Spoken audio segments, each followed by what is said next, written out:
to take your practice to the next level is to start to get your mind around where your spine is going to be when you get into the pose. In other words, as you're transitioning from where you're at to where you're going, think about where your spine will need to be when you go there and begin that transition process along the way. So what I mean is in Ardha Uttanasana, generally we come from a forward fold position to that half lift Ardha Uttanasana. Here you can see your spine is flat, and you're going to want your spine tall and your abdominal muscles engaged when you get to the next pose, so keep it. Put a nice bend in your knees, enough that you can keep that flat back.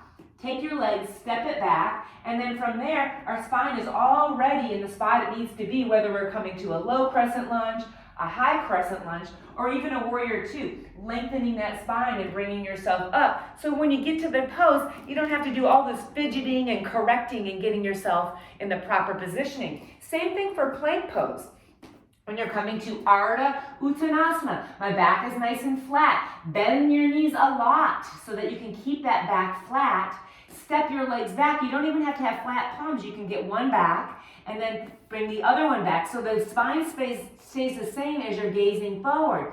What I will see is Ardha Uttanasana. People drop their head, they're looking back where their legs are, then they start to fiddle and get their feet in position. Think about getting to your pose as concisely as you can. So gazing forward, back is flat, one leg back, the other leg back, boom, I'm there in 2 steps. You're going to get stronger in your practice that way and a whole lot less fidgeting when you arrive to your poses.